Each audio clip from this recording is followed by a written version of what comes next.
Hello and welcome to the two-man power trip of wrestling. I'm your host, JP John Poz. With me today, very special guest. He is, of course, the voice of OVW. He is an announcer. He was a host. He's a producer, a writer, maybe even a wrestler sometimes, maybe even a manager sometimes. He's Mr. Bryan Kennison. Bryan, welcome to Two-Man Power Trip. How you doing? Thank you, sir. Doing good. Yeah, I'm definitely a multi-hyphenate. I'm glad you tried to get all of those things in there. Yeah. You do a lot for them. There's no doubt about it. But of course, I think a lot of people saw that when they were watching Netflix, the OVW Wrestlers docu series. What has been the latest on that? I feel like the craze is still going on. Yeah, I still don't think we've seen like the full effect of what we're gonna see. 'Cause, I mean, it hasn't even been out a month yet. But it's really, I mean, some of the names and people that have reached out, showing support, saying they've enjoyed the show it's been mind blowing. It's been the craziest time for my inbox. I'll say that.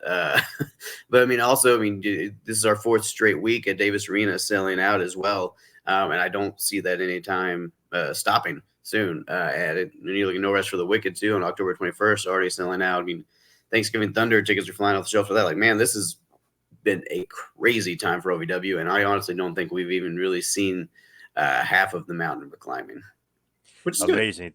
Yeah, what's amazing, and the documentary was amazing. What did you think about it when you watched it back? Did you think like, wow, they captured a lot of stuff, or oh man, I wish they wouldn't have put that in there?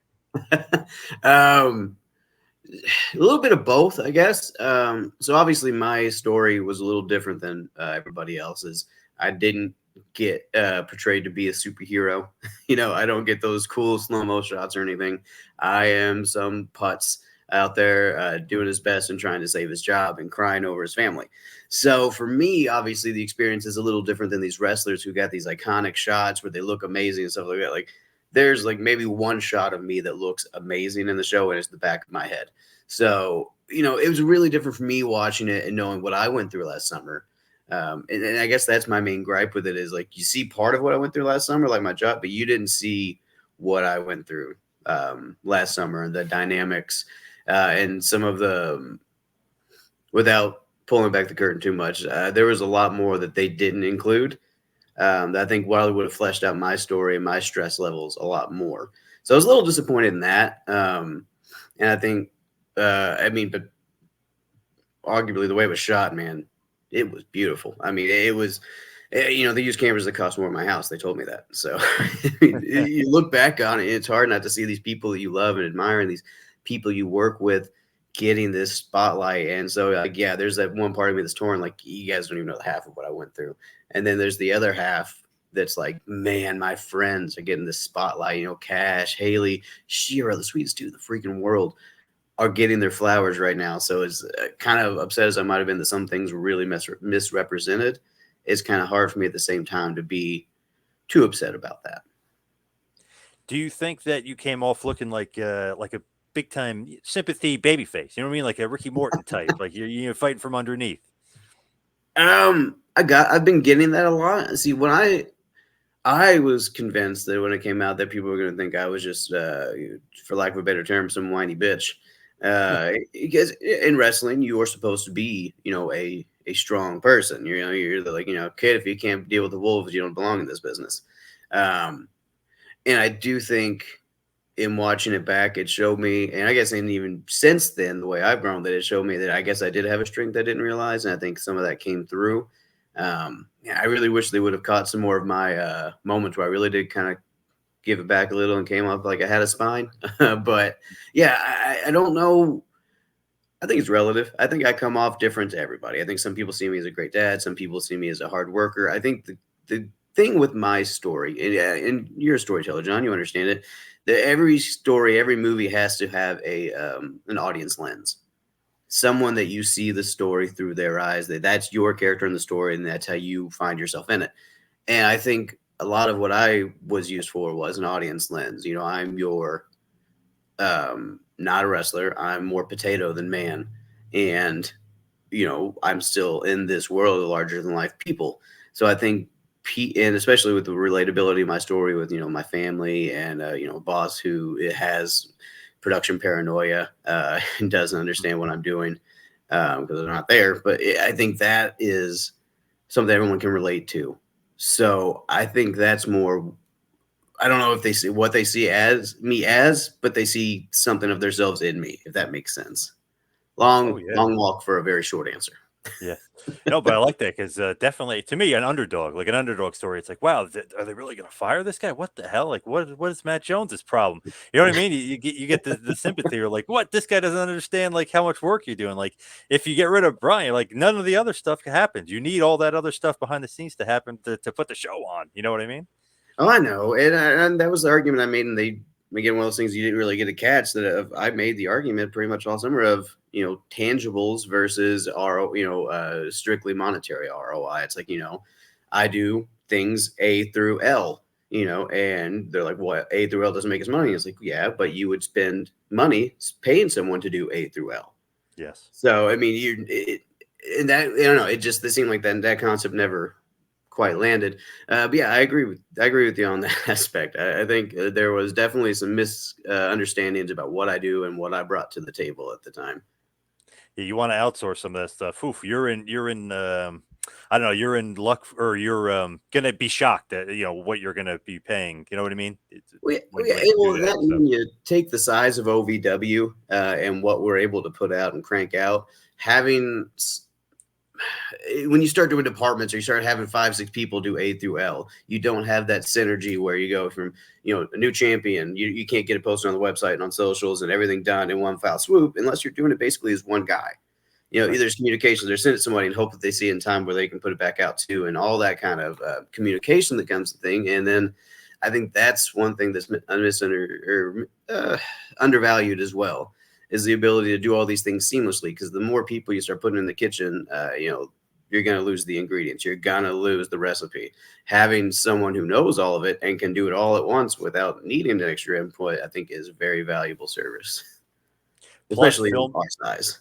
Yes, plus filming segments, producing segments, writing segments, getting TV content, if you will, getting that available and out there. I mean, it's a lot, and maybe some guys don't realize that, but there's a lot more that goes to wrestling. And, hey, just two guys in the ring go have a match.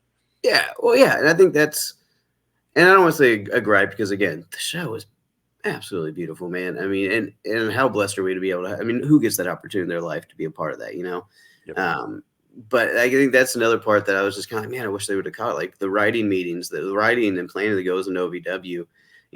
Al is the end point. What it all goes to him, and he says yes or no. But Al will even tell you he doesn't write every single second of the show. You have me and Adam and Maria and JMO and Doug Basham and Steve. They all stay up on this writing meeting up till sometimes 2, 3 in the morning, putting this thing together. Throwing out ideas and getting it wrong until we get it right. And really hammering it out, and it's not the easiest process in the world, especially when you're thinking about budget and all that kind of stuff too. It's not just, well, this would be cool, right? And it's not like Al just shows. I mean, once in a while, if he's on the road and like writing and stuff, he'll come to the call like, guys, here's what I'm thinking, what do you think? But for the most part, I mean, it is a very collaborative process, and I think they kind of left that out a little bit, which I think is a little frustrating if you're up till 2, 3 in the morning on those calls sometimes. Hmm. Right. Yeah. When you look at though, like Matt Jones, let's say, oh, he's the owner, right? But he'll do this, he'll fire you. You know what I mean? He kind of at times came off a little heelish, if you will. I mean, still think he came off okay, but a little heelish. But I felt like you handled him better than some of the other guys. Some of the other guys are just like unprofessional at some points. You know what I mean? Talking back to him, whatever. I mean, you didn't really do that. So to me, it's like, okay, like, he's a good soldier. Well, don't call me that. 'Cause I don't believe in falling in line for the sake of falling in line. And I think, and that's one of those things too. They didn't give you a lot of me and Matt's back and forth. But there's been plenty of times where I've had to disagree with the office or push back, and and it's not from trying to be confrontational, and I'm not trying to defend my spot or the locker room or anything like that. It's I just genuinely disagree sometimes, so I'll try to put my 2 cents in there. Um, yeah, I don't want to I don't want to dive um, too far into that, but yeah, I definitely wouldn't go that far. I mean, I think a good skill of mine is I can work amicably with just about anybody. I have worked a really hard part of my life to overcome just a social anxiety and talking to people in general to the point where I can talk to you even if it's hard. Um, and for someone who sometimes didn't make talking the easiest thing in the world, I think that was probably my better skill. But to be honest, that's one of those things you didn't see from last summer is the mental wear and tear, just trying to communicate with people that I felt like were working against me the entire summer was is something, man. Now, I didn't mean like fall in line, soldier. I just meant like you're not going to like talk back, but I mean you could argue with him without yelling and fighting like some of the wrestlers did. Oh, I was just surprised. I was like, wow, these guys like they're getting paid from this guy and they're like talking to him like that, but they're not coming to a solution. You were like kind of trying to come to a solution with him. yeah, and well, I think that's one of those things too, where you come into wrestling, and John, wrestling means the world to the people in it. Oh It yeah. is their world. So when you kind of come in and try to dictate somebody's universe, and do so in kind of an aggressive manner, you got to kind of expect to get back what you're putting out. Now, again, I'm not a wrestler. I'm not in the ring putting my body on the line. I mean, I'm happy to when it comes up. I've been a manager. I've had matches. I'm happy to do that stuff all the time. I wish I did more. But that's not, unfortunately, it's not my world, as you would call it. So I think that's why you saw so much more volatility. Because it was someone who had no idea of this world they were walking into, that had no experience in it other than, watching it on Saturday mornings and then assuming you could come in and play NFL general manager with the whole situation. It doesn't work that way, and you're going to get pushback. So I don't even necessarily see that as, well, okay, it probably was disrespectful, but I think you get what you give sometimes. Wrestling, you have to earn your spot. You have to. You can't just, even if you buy a company, you can't just come in and boss people around, because that's not a way to really handle any business, especially one where these people feel entitled is not the right word. But yeah, sorry, I got to adjust here. My foot's falling asleep. Entitled is not the right word, but these people feel so much ownership in in what they do. So to have that, I guess, seemingly belittled or criticized unfairly, I think is really it's going to set somebody off. Yeah, it's funny, like the beginning and the end, Al Snow and Matt like finally getting along. It's like now, like Al's like now you're finally getting it, like kind of thing. Yes. Well, kind of, yeah, yeah. Yeah. But but with that though, is Matt the one that sets up the thing with Greg to begin with and doing the documentary, or who actually kind of places that and gets that done? And I couldn't 100% tell you that. I wasn't in the room for that. I know Matt knew a producer that kind of got everything rolling and stuff like that. I couldn't tell you. Unfortunately, I couldn't tell you that. I wasn't in the room, and it would be speculative for me to try. I can tell you, Greg Wheatley is probably one of the sweetest men in the entire world, and someone that if he invited me to dinner next week, I'd find a flight to California to get there, because the dude's just so incredibly nice. And he's one of those people, if when you talk to and you're talking to them, you can really feel you have their full attention. The only thing that exists in the world and they actually care what you're saying. Yep. That's Greg. And I think that's probably the reason you got so many honest interviews out of the OVW locker room, is because of the way Greg handled it. Do you think that anybody came off better than anybody else? Like, do you think like, oh, Shera now looks like, because he's working? What do you think? Maybe Cash, maybe Haley. Um, and see, here's the thing. I'm a little biased because the three they picked are actually three of my favorite people in the locker room. So, I mean, coming off best, it just depends on again, that's relative. It depends on what you see in that person, what you relate to, what you cling to. But I do definitely think they definitely captured Shera in a perfect light. Because I mean, I remember talking to him about, what does the Indian line mean? What is Mahabali? And he's always told me it means, the warrior who loves. It's, a warrior who has heart. And that is Shera to an absolute T. He's the nicest guy in the world. He comes in the locker room and tells everyone hello. He shakes all the hands. He tells you, I love you, brother. He is exactly who the documentary made him out to be. And I don't think he's been given the platform for people to see that side of him yet. But I think that's the kind of stuff that really changes someone from a wrestler to an absolute superstar, because he is everything they said he is. He puts in all the work. He's so humble. He's so sweet. He's so nice. Same thing with Cash Flow. They really captured. He's a family man who does this for his family.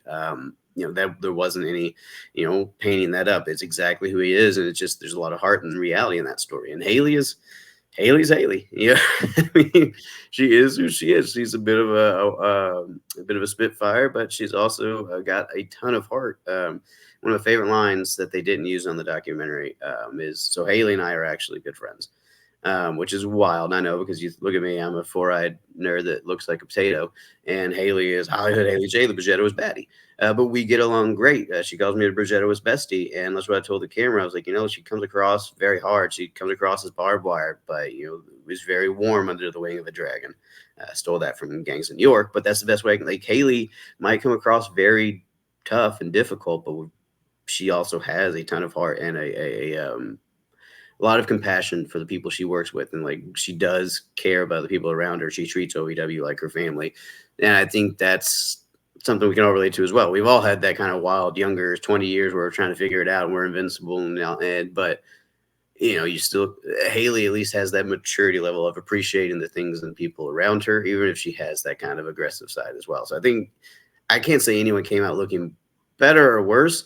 I think they definitely, in certain instances, made an effort to not bury someone completely, as they say in the wrestling business. Hmm. So, but yeah, I think anybody that popped, I mean, honestly, man, come on. Anybody that popped up on the Netflix show, good, bad, or in between, is good for them.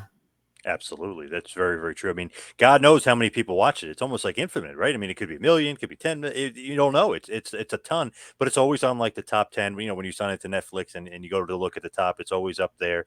And it's awesome because then you put in, Last Chance You or Cheer, and all, obviously all Greg stuff pops up. So, I mean, just an unbelievable platform to be able to do that and really kind of maybe launch OVW. Do you think maybe to that third spot, like Matt and Al and everybody was talking about?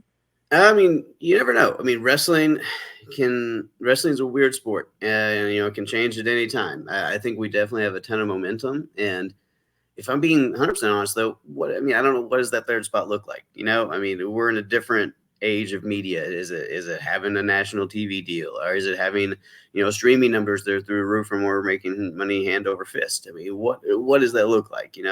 I think our success needs to be defined by us and not by some intangible label. Um, and honestly, I don't think we need to be looking to get in any certain spot. I think we just need to try to make the next right decision and then the next right decision, instead of trying to look at 25 decisions down the road when we can't even tell which street we're going to be on. So we're doing better than we ever have right now. And we've got eyes I never thought we would ever have right now. And I think the people who have worked their asses off for the last 5 years are finally getting some recognition. And I think that's really all I'm focused on right now, is the next 20 shows, not the next 5 years and what might happen and all that kind of stuff. It is great though to get the OVW name back out there. I mean, for years in the 2000s, when obviously Cornette was there, but I mean, you got guys like John Cena and Brock Lesnar, Shelton Benjamin, Dave Batista, Bobby Lashley, Randy Orton. I mean, it's great to get like that back out there, because people are like, wait, those guys all came from OVW. It's like, you guys kind of should have had your eyes on OVW anyway, because those guys came from OVW. You know what I mean? Oh yeah, and maybe it's because I'm on the inside. But from my vantage point, I think OVW, yes, we got to acknowledge where we came from and the people that came from OVW. I'm really proud to sit at the same desk that JR is sat at, or Cornette, or Heyman is sat at, or Dean Hill is sat at. But I also think if you focus too much on the past, you can't see what's in front of you. So yes, I think that's amazing that all those people came from here. But I also want to focus on who we have now and where they can go. And I don't want to be looking behind us so much that we forget who is literally right here and taking off right now.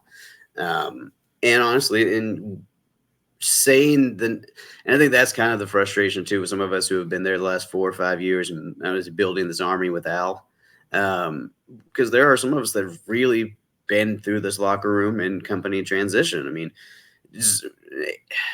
from the way we present our television, to where our entrance ram is, to where the commentator's desk is, to the way we like to do commentary, to we had a whole second show, Overdrive, for a little while, which went 70 episodes, which was our Super Mario Brothers show, basically.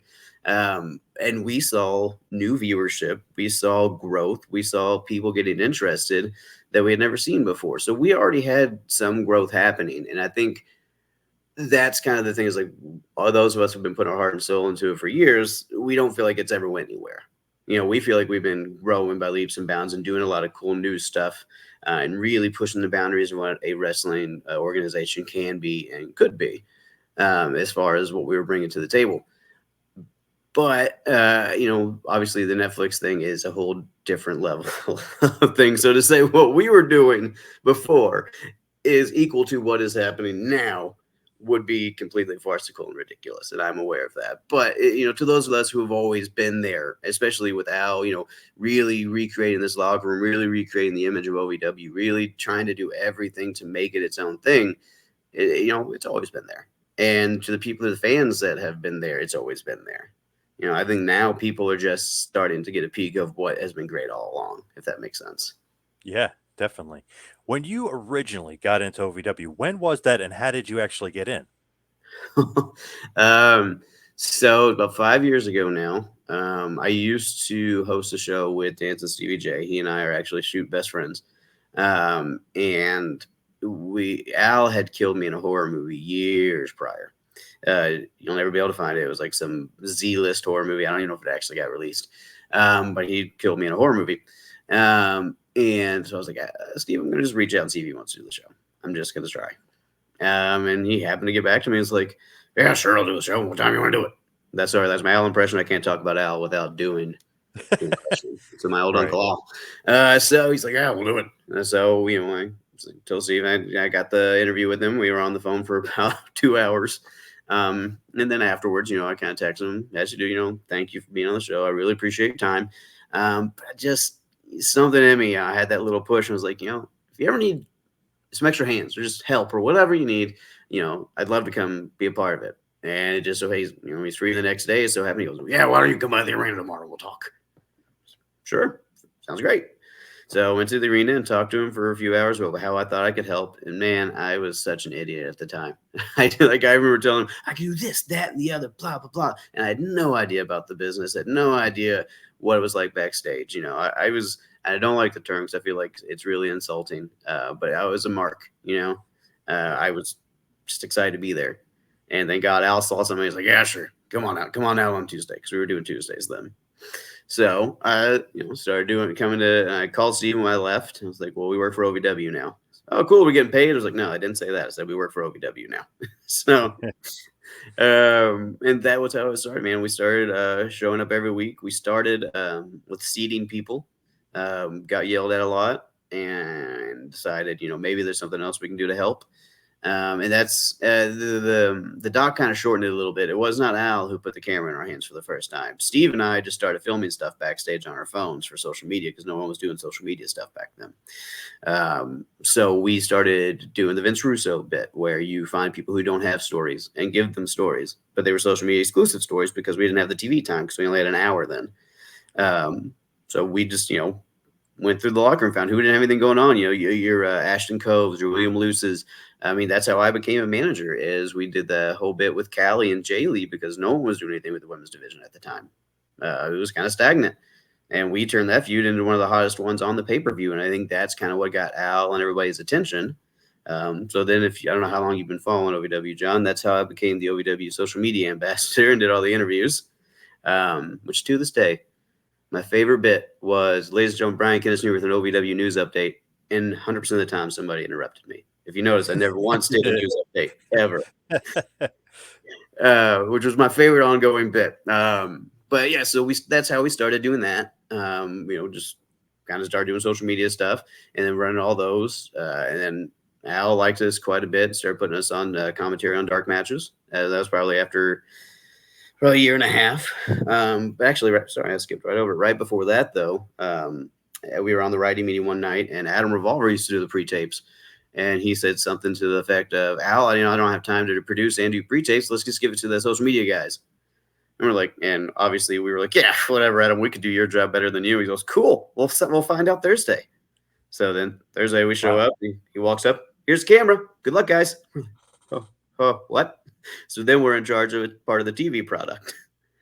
And then, we're doing that. So then we're doing that, and we're doing commentary for dark matches. And then, I'm sorry, I'm going on a whole spiel here. It's just it's build. The progression, yeah.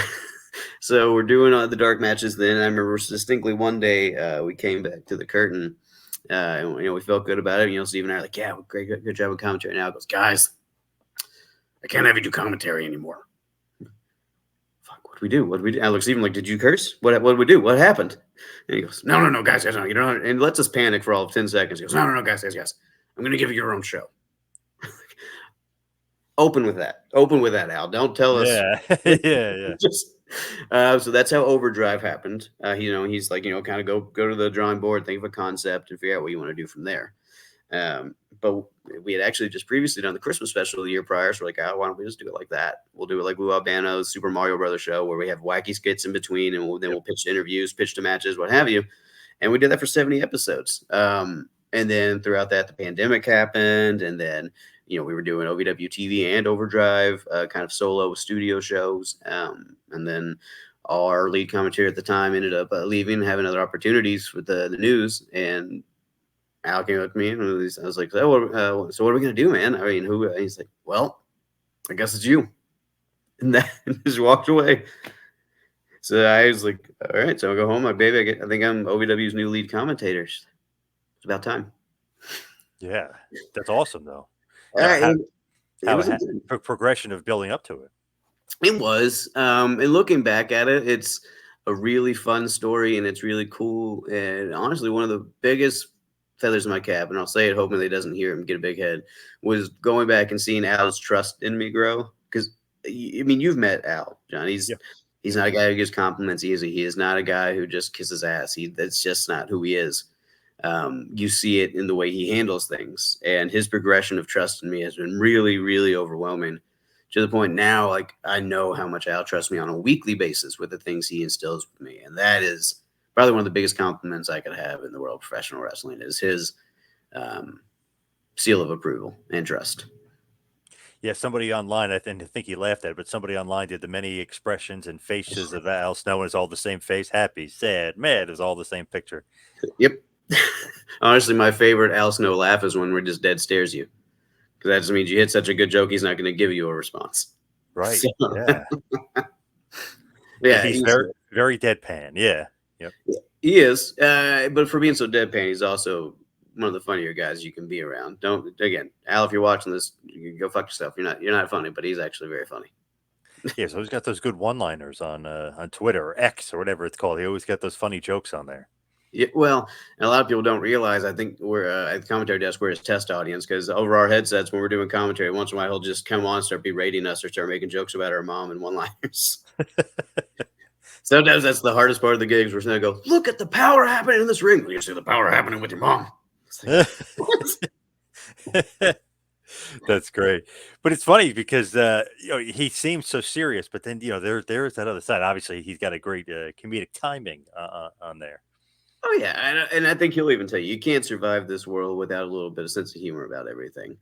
I mean, things are very tense, very serious, very stressful, but at the same time, you can't take yourself so seriously. You're never going to make it out alive. So I think that's kind of just what he's developed over the years, almost like a defense. Says, that's stupid, but it's funny. Yeah. I think that's a really empowering place to come from. By the way, quick sidebar: the Super Mario Brothers. I love that show, and I love that theme song. That theme song was the best. Oh yeah, of course. Well, the thing is, I had actually been watching it with my kid. So like whenever Al brought up the show and we'd already done the Christmas special, it just clicked. I was like, let's do it like that. And that was Captain Lou Albano, and I was like, this is all perfect. This is like, I've probably said it 1,000,001 times on commentary, the documentary, all the things, but the universe sometimes unfolds as it should. And that was one of those moments where everything exactly lined up to be exactly what it needed to be.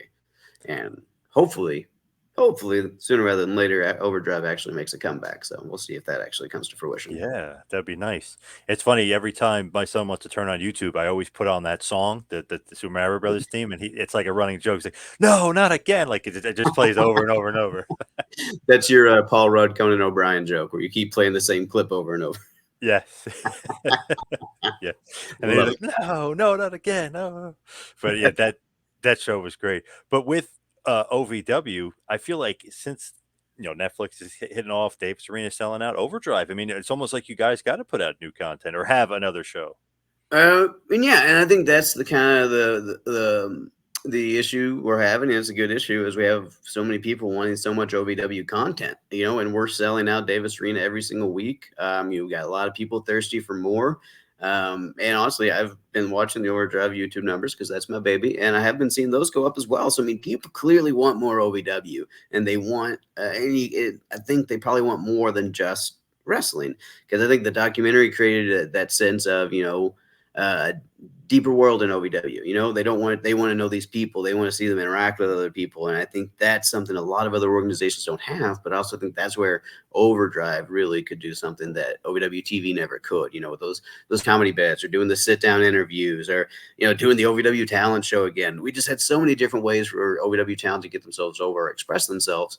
And especially with this many eyes and this many viewers, and not only that many viewing tastes, we're gonna have to put something else out there. So, I mean, my personal hope is to bring it back, but I can't speak out of turn or anything or say that it's going to. But if I had my druthers, that in a heartbeat, I would love to bring Overdrive back. When you look at OVW, you being the voice of OVW, a lot of pressure there, or you relish it. I take it seriously, which I know if you listen to my commentary, sometimes you might not think I do, because I do let myself be a little loose. But I let myself be a little loose because of how much I respect the desk. We've sat at the desk with a lot of people, and sometimes people try to be commentators. They try to sound like somebody. They try to do what JR's done. They try to do what Cole's done. And it comes across as very disingenuous. And then watching the back, you can hear it. You can hear someone trying to be a commentator. And so when Al was talking to me about doing commentary, I was like, okay, well, I'm still going to be me. I'm still going to probably make stupid puns. I'm probably still going to have little zippy one-liners here and there. I was like, I don't want to go out there and just be fake. Because if I'm fake, what I say isn't going to come across as real. Even if I'm the greatest actor in the world, I'm reacting to live television. If I try to script it or be someone else, or try to be a commentator like some people we sit at the desk with, like, that's going to come across, and I can't do that. So I do commentary in a very, again, I don't think anyone else sounds like me, but I think that's exactly what I was going for. I want to be the voice of OVW and be a unique voice, not the same one you've heard over and over and over and over and over. And so, yeah, it is pressure, but not really, because I'm not trying to be something I'm not. And I am incredibly blessed to be out there with my best friend too. So that chemistry, that banter is very real, and not hard at all. Like, Steve and I can sit down and talk for hours, even if we don't have microphones. So giving us something live to react to together is the easiest job in the world, And Shannon, I don't think I've had such instant chemistry with somebody on the desk. Like, other than my best friend in the world, Shannon the dude, sitting down and just we had so much chemistry you can make a Breaking Bad spinoff about it. Like, it just clicked. It was just easy. So pressure, maybe not. Importance, absolutely, absolutely.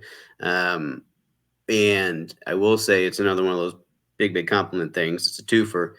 Al, I put you over earlier, so I'm going to mention you put me over. Two times. Because I remember texting him after, I think Dean officially handed me the microphone and said I was the voice of OVW, which I cried, and I'll probably cry again talking about it. But I told Al after that, thank you for the opportunity, for putting me out there, for ever seeing anything in me. And then he said that I had redefined OVW's sound in much in the way Joey Styles had for ECW, or JR had for WWE. And that is probably the nicest wrestling thing anyone's ever said to me. And it really, again, Al doesn't do those things. So that really got me. And that's one thing. That is one thing. But then it was a couple months ago where I can't remember the exact scenario of why it happened. But Steve and Josh both left the desk, and I was alone at the desk for the last hour of television. And Al trusted me to, as I say, Joey Styles it. I was by myself. I had nobody else. And he trusted me to do that. That is television. That is live television. You can't take it back. What's happening is happening. And he gave me an hour by myself. And I can't tell you how much that meant to me. I don't trust myself with a vase in a wet room. And he trusts me with an hour of television. So sorry, man. It gets me when I think about it sometimes. It's amazing though, because like Gordon Soley style or Joey Styles style, I mean, that's pretty like they basically say, okay, this guy can carry the show for an hour, which is a long ass time, especially when you have to talk by yourself for an hour and explain everything that's going on that people are seeing on TV. So, you're the maestro, but you're the maestro that's controlling yourself out there. I mean, that is a pretty awesome and pretty back what do you call it? Barry Horowitz pat on the back there. You should do. Yeah, and man, I did because I did it, and I got to the end, and I felt good about it. And when I went to the back, I was like, "Al, how was it? He's a great kid." And then it wasn't like emphatic. You did great. It was just, you did a great kid. And that's all I needed. It was that little. It was very not to go too much into it, John. Um, I was in kind of a lower spot with OVW then for particular reasons, as far as how I felt my value was to the company. And this is before the doc, obviously. So that probably has something to do with it too. But man, that was such a therapeutic night. And so many, and I got a lot of Barry Horowitz pats on the back that night from talent. And I think that, yeah, that meant the world to me. I think recognition from your peers is one of the most powerful forms of respect when it's given genuinely. And even not when I was given every day, like great job, guys. See you later. See you tomorrow. Whatever. When it's genuinely, hey man, you really fucking crushed it out there. Hey man, that's not easy to do. Great job. All that stuff. It means more than anyone ever really knows. Especially when you work in a world of superheroes and you're Jimmy Olsen. Right. Right. Now, when you're the lead announcer and you got to be the voice of OVW, how would you kind of explain to people like what the role is? Because I always feel like people almost like underestimate Jim Ross. You know what I mean? Like what he did for the Attitude Era. I mean, because you kind of have to get these guys over, but you got to tell a story. But then you also have to sell. You know what I mean? It's a little bit tougher. So how would you kind of explain that? So my big bullet point when I go out is, and it's my only real thing that I stick to, is you call what's happening in front of you. Write down your notes of, I got to sell pay-per-views. I got to make sure I mention the pay-per-views. Yes, I got to make sure I mention, get your tickets for next week because we're going to sell out. Yeah, I got to mention we're going to be at this place. But the big thing that is happening is what's in the ring. Whatever's happening is in the ring supersedes anything that I need to plug ahead of time. Because I'll break, you'll hear me sometimes. I'll break right out. And folks, we're going to be in Muskogee. Oh my God, look at that power bomb. That has to take more precedence, Right. Because otherwise, if he just does a huge power bomb and I'm talking about our show in Muskogee, well, the power bomb doesn't matter, So, and that is that I think some people from the desk to even promos, you get so stuck on a line or something you want to deliver that you forego the moment. And wrestling is all about being in the moment. Because that's why you'll never hear in the, when someone's down on a knee and someone's in the corner about to give him a big, shiny wizard or a big kick to the chops, and the crowd's at a fever pitch. You never hear JR go, "Oh my God, listen to this audience, but also make sure you got the WWE Network for $9.99." You don't hear those two mix.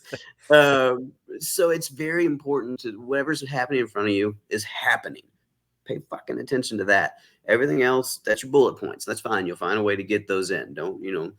So yes, it is hard to try to pepper those things in sometimes, but the main focus has to be on what's happening in the ring. Everything else falls into line. And honestly, if you sell what's happening in that ring, if you sell that powerbomb like it's the greatest thing you've ever seen in the world, people can go to ovwrestling.com anyway, see when the next event is. Yeah. It is sometimes obviously too, because you are in the driver's seat, whatever the people next to you are doing, you have to kind of be like, guys, let's get back online, or guys, hey, that's not what we're selling right now. And knowing, are we pushing Jeff or are we pushing Ray? If we're pushing Jeff, make sure we talk about Jeff, but don't bury Ray, because if you bury Ray and Jeff beats him, it means nothing because Ray is nothing. You know what I mean? Like, it's always one of those things you have to know what you're selling, but the big part of what you're selling is what's happening. So yeah, I don't want to say it's not hard because it is a very difficult job, but I think I have very rigid is the wrong word. I have a kind of a set rule for myself as far as how I do commentary. I'm very Joey Styles. I'm more about the action than the content. Almost a little bit of Mauro Ranallo, a little bit there. Mamma mia, you couldn't be more right. Yes, right, with that excitement level. Yeah. When you look at it too, is Al in your ear a lot or not as much? I know for jokes and stuff like that, but is he? Because you always hear that with WWF. You're used to hear it anyway. Years ago, with Vince is the voice of God. He's in the guy's ear. He's yelling at the guy. He's telling the guy what to say. Like, how is Al as far as doing that? Besides the jokes, of course. He's not bad. I mean, sometimes he gets a little heavy when he gets excited. You know, when the main events happen. Guys, sell this. Guys, mention this. Mention this. Get it. You know, he gets excited because at heart, Al is a fan, and he writes these stories in a way that excite him. And then when he watches them back and they're going right, he's like, yes. So when we're in, you know, we're doing this bit where Shera and Cash have been building up for 3 months, and we're at the crescendo, and Al's like, mention this. Make sure you mention this, guys. Mention that. You know, he gets excited. Yeah. But for the most part, he, especially lately, he has been a little more lax about it, and he's even said, "I'm not in your ear as much because I don't need to be," which is a huge compliment. But you know, I think that comes with growth, and I think that comes with us learning from him. You know, week after week after week after week. And honestly, I think that's one of the real blessings of the pandemic too. That you know, I know that sounds weird to say. Is like, so Steve and I obviously during the pandemic helped keep OVW afloat. We're one of the only faces you saw weekly on television. But that also meant we were working with Al, you know, 3 days a week, getting 2 different shows out and learning from him, and you know, trying different things and figuring out what worked and what didn't. And so I think that's why he's not really in our ear near as much now. I do want to tell one quick commentary story just because it popped in my head and it's hilarious. Yes. So we had a couple years ago, we had this partnership with the Devil's Attic. And it's one of the things Al took, and we were going to have the guy came out in a devil mask and costume and stuff. Really great costume. It looks $1,000,000. But Al kept telling us, guys, make sure you don't call him the devil. He's not the devil. He's not the Beelzebub. He's not Satan. He's not any of that. And we're like, yeah, okay. And Steve got very blanched. He's like, Al, you don't have to tell me for like the 12th time. I'm not going to, I know how to do my job. It's the very top of the show. We're like, you know, OVW does all the whole thing, right? Folks, welcome to OVW. The Fallen's music hit. They come out, and immediately he goes, "Is that Satan?" Couldn't have said it any sooner if he didn't just go, "Satan." Right. You hear Al come on the deck of the headset go, "I don't need to tell you, huh? I don't need to tell you not to say Satan. You say to the fucking top of the show." That's great. I don't know why I felt obligated to tell that story, man. That is Did he do that like as a joke on Al, or did he just forget? He got excited. He got Oh, too wow. excited. Wow. He got in the moment. He was in the moment. And is that Satan? It was literally, folks, welcome to OVW. Is that Satan? Good. Sorry, man. That's just one of my favorite stories, and I don't think I've got to tell it on a podcast yet. So That's great. He should just say, "Hey, I did that to mess with Al. I was joking," just to save face. So he's got to pretend he was joking. No. See, I think that's the charm of Steve. We're in a sport, we're a business where people are constantly trying to work you and get one over on you. And Steve, he is exactly what he says on the tin, and I think that's why Al likes him too. He's been worked for 400 years now. He likes that Steve is exactly who Steve says he is. What do you think is the best piece of advice Al has given you so far? That's hard because Al gives a ton of advice. And actually, well, no, that's EC3. My best piece of advice Al's ever given me was very, very, very early on, and it was kind of wrestling related, but it was kind of life related as well. So Ash and I started, my beautiful wife and I started dating pretty early to when I started at OVW. And she had no idea about wrestling, didn't care about it. If anything, was negative towards it. And I remember talking to Al a few months in, things were getting kind of serious with her and I, and she was at least poking around a little bit more. And he's like, I was like, I think I really dig this one. He's like, well, Bryan, you have to understand, this business, it works when both of you are in it. He's like, but if just one of you in it, it's going to make things exponentially harder. He's like, so if she's not in the business, she might have, she's got to understand what a wrestling wife is. And, a wrestling wife's not right. It's, a wrestling wife is a powerful person. To have to be able to put up with the schedule, the uncertainty of it, the different world of it, people fucking run around in their underwear at all times. I mean, it is a strong position, and not just anyone can be a wrestling wife. And I feel like that's a derogatory term, but I can't think of a better way to put it. Young Jessica Snow is a great example of it. She's not just a wrestling wife. She's involved. She's there. She's working. She's talking to the talent. She's behind the accession. She's doing, and that's what he told me. He's like, Bryan, if she has no idea about it, that's one thing, but she doesn't have to know anything about it to be a wrestling wife. And that's important for you to kind of figure out if she has that in her. And that was a very serious kind of talk he had with me. I mean, I kind of, probably used some wrong verbiage there, but that's kind of something I looked at when with Ash. She's the wrestling wife, man. She shows up, she works, she asks how she can help. She, travels with me to Wisconsin to go to Blizzard Brawl and see Dave Hero. Like, she is a wrestling wife, and that was a big kind of thing that Al wanted me to know. Like, it's going to make it a lot harder if she's not. And it's not to say that's wrong for someone not to be, because everyone's got their own things, and some people don't like that kind of schedule. They want to have a 9 to 5 and not have to go anywhere on the weekends, and they don't want to have to worry about if their husband's going to be gone Thursday night, and that's fine. She was that, and Al made that pretty clear of what to look for. And not only was she that, she surpassed it. And so that was probably the best advice he gave me, was kind of, make sure your partner is up for this. And by seeing that she was up for it, I also kind of saw she was the one for me. They left it out of the doc, but I called her my yes and.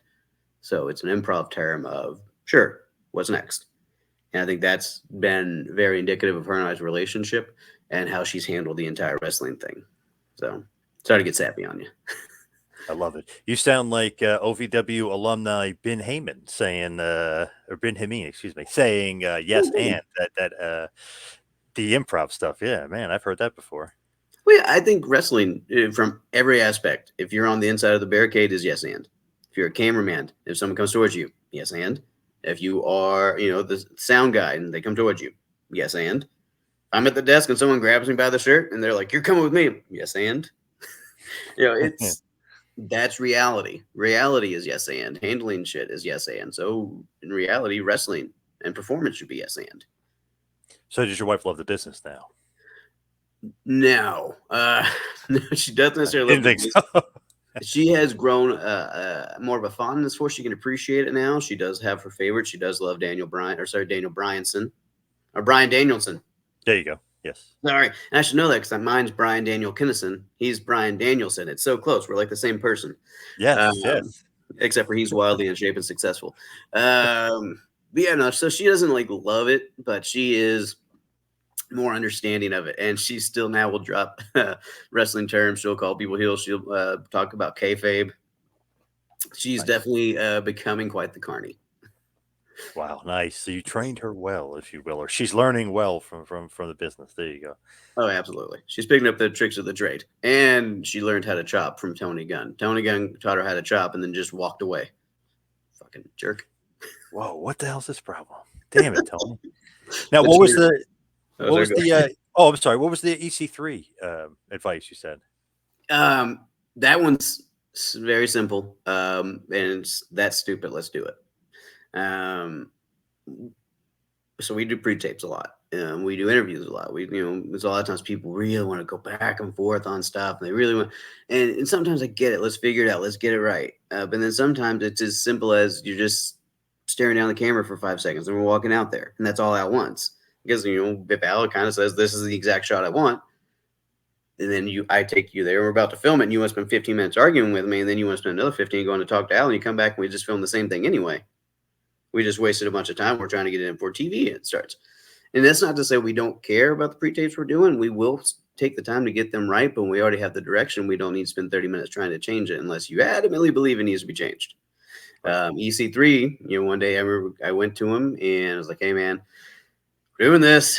We need to film it." He's like, he just kind of stood there and goes, "Bryan, that's stupid. Let's do it." Really? He goes, "Yeah, come on. That's what they want." And that's kind of Steve and I have been running with that since then. It's, we might not agree with something, like, all right, that's stupid. Let's do it. And I got to tell you how empowering that can be, man. I'm a man who runs on anxiety and stress, begrudgingly so. It has been a very powerful tool. Just like, all right, that's stupid. Let's do it. And immediately, it's not that you're giving up. It's that you are accepting what the nature of the thing is, and it might be dumb, but you can just get it over with, and it's not on your plate anymore. So that's stupid. Sense of relaxation too. Yeah, and a sense of I'm not doing this for any other sense than I just need to get it done. And and that's just what it is sometimes. That's stupid. Let's do it. And that doesn't just have to apply to things you don't like. Like if you're feeling down for the day and you're like, "Man, I don't want to go mow the lawn." But that's stupid. Let's do it. Let's do it. Let's do it. Get it out of the way. You might not like it, but let's just get it over with. It's like the Band-Aid effect, but it sounds cooler. Right. Yes. Yes. Yeah. And by the way, good thing cash flow didn't teach your wife how to chop, because holy moly, he would have he would have done damage. He would tell her to be safe, John. It's her drinking trick now. Oh so, no. Yeah, so that's her. That's the problem. Tony taught her how to chop. Not he taught her how to follow through, but not to like pull back on it, like so you don't actually murder the person you're chopping. Right. Yeah. So Cash's sound terrible. He Yes. sounds like he died. Yes. I've taken the Cash chop, and he takes care of you. He really does. It's mostly on him. I say that my chest looked like a candy cane. Uh, Right. Yes. Yeah. Cash does take care of you. It feels less like a smack and more like you're getting hit in the chest with a tree that's sideways. And somehow that's better than a chop or a smack. Right. Yeah. Right. I think it was just talking to Jesse Goddard a few weeks ago, and he said he heard a loud noise from a room, like he was like 3 or 4 rooms down. He said it was his chop. I was like, Yep. oh man, Jesus. He said, Yep. thank God it wasn't him. You know what I mean? Just avoid that chop at all costs. Oh, Chop well, shop. so my first chop I ever took, and this again, we were stupid and we were like, we gotta know what a chop feels like because we were fans, we were whatever. So we were doing overdrive, and we did this scene at the end where Cash chopped me, and I was like, I just need to know. I was like, and we did it, and it sounded like death, and we got to the end, and our cameraman Daniel, who we lovingly called Mary, goes, we didn't get it. The ring moved, and we just didn't get the shot. And No. they're like, he's like, so we can't use it. And Al's like, okay, fine, we'll do something else. We're not going to kill the kid. We're not going to do it again. We'll do another shot. I was like hell, we are, Al. It's like I took a chop. I'm going to take another one until we get it. I'm not going to take a chop and it just go on the cutting room floor. Like we'll do it again. Right. So we did it again. Took a second chop the exact same manner. And Wow. I kid you not, John. Daniel used the first shot because it was just fine. It was a rib. He just wanted me to take it. Oh, damn. Yep.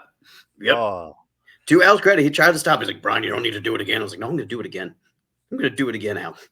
He goes, all right, Cash, wow. let him have it. Put some stink on it. I was gonna say, how did he miss the shot? How did he not get it? What kind of cameraman is? But he's ripping you. Damn it. Brilliant. It's a brilliant rib in retrospect. Yes. Yes. He got But you. one of those things, even if your wife's a wrestling wife, you should probably tell her before you come home and, take off your shirt and there's hamburger meat on your chest. Yes. What the hell happened to you? Yeah. Yep. And were you there? That's verbatim what she said. Sounds about right. Yeah, for sure. Yeah. So Which is a fair response. oh yeah, as we hit the wind down here, we head towards the finish. What Sure. is next for OVW? What do you got coming down the pipeline? So for the next little bit, obviously, we got TV every single Thursday.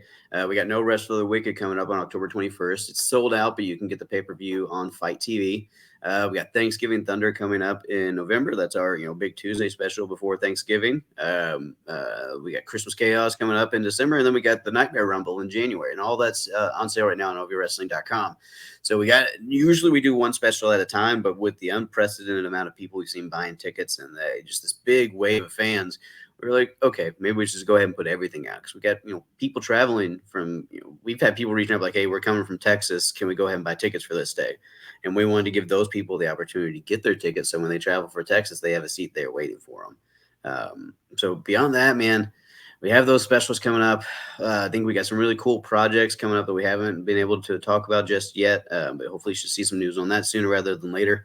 Hopefully a season 2 of the doc. I mean, that's in the hands of Netflix execs. Who knows how that's going to go. Right. But if you watch the show and you liked it, make sure you're going on Netflix and hitting that you love it so they can see. That's that double thumbs up.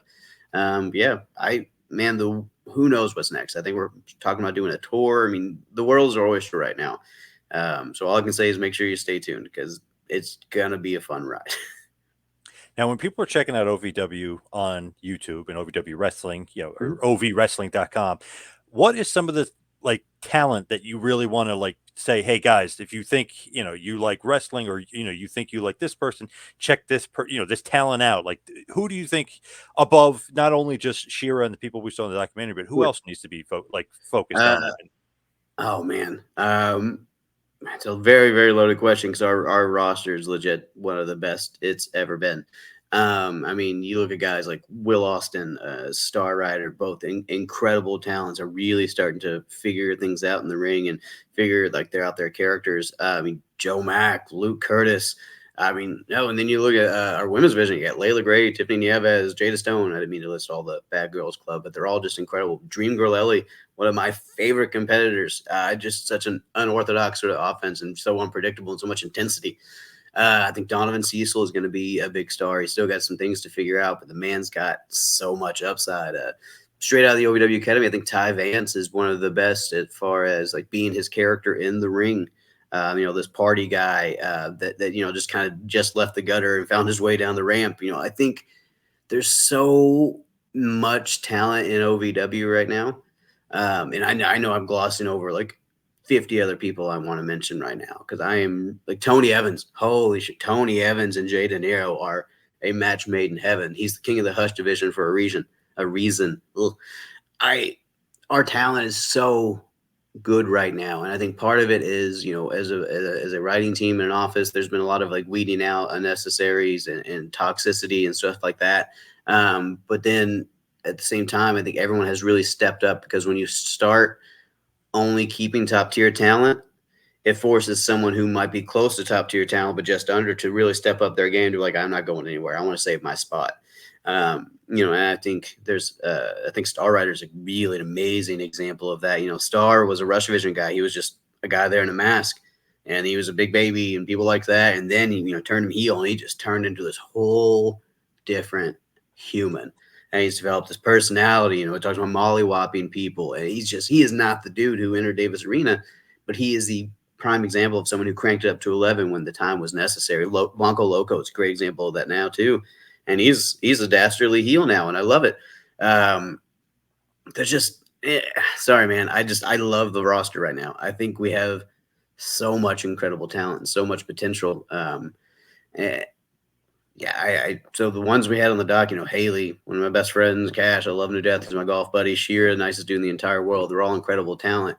But if they all get swept up by a big company, if they all three get signed up somewhere, and then we're not sure, and I'm not saying it would be fine with that, because honestly, I'll probably hug and cry each and every one of them on the way out the door because I love them to death. But we have a lot of talent that's willing to step up into whatever role is necessary. And I think a lot of them are ready.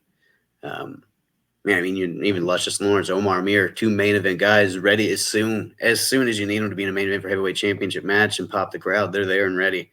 And I think that's a big testament to how Al has prepared people, how he's built stars, and just really built this roster. Sorry, man. I love our roster right now. Hey, and I love when surprise appearances happen, like freaking Dixie Carter showing up. It's crazy when it's what can happen in OVW. You never know who's going to pop up next. That's all I'm going to say for right now. You never know who's going to pop up next. I love that. Or where we might pop up. Wow, nice. I like that a lot. So as far as OVW, where can everybody find them on socials and YouTube and everywhere else? So on socials, pretty much everything, we're at OV Wrestling or OVW Wrestling. On YouTube, we got two different ones. All you got to do is type in OVW and it'll take you to our main one. Or you can, if you want to look up some of the stuff I was talking about before, you can look up OVW Overdrive, and all 70 episodes as well as some backstage clips are up there as well. So there's no shortage of ways to watch us or find us on socials. And how about you? Where can everybody find you? So for me, literally everything is at Bryan Kennison, BryanKennison. I try to keep it pretty darn simple. And turns out there's only one other guy out there trying to get that tag, and he lives in Texas, and I beat him to everything. So take that, other Brian. Yes. You can find me literally on Twitter, Instagram, Facebook at Bryan Kennison. Cameo, you want a little cameo? I can talk about your birthday or the funeral or your wedding or your divorce. Cameo.com/Bryan Kennison, all that stuff. ProWrestlingTees.com/Bryan Kennison. It's very easy to find me if you're trying to. Love that. Well, Brian, good luck with everything. And of course, got to mention Netflix. Go to Netflix. Literally any streaming service you got going on, go to Netflix. I have a nice little Roku. It's one of the first things you click on. Go to Netflix, go to Wrestlers, and watch the docu-series on OVW. Pretty amazing stuff, I got to say. I give it 2 thumbs up, and I know a lot of people on Netflix did the same. So definitely check that out. Brian, thank you so much for all the time. Really appreciate it. Hey, thanks for having me on. I really appreciate it, John. Sorry for rambling so much. This is the only muscle I have. I'm sorry. Hey, no much. You're the voice of OVW for a reason, so thank you. I'll take that as a compliment.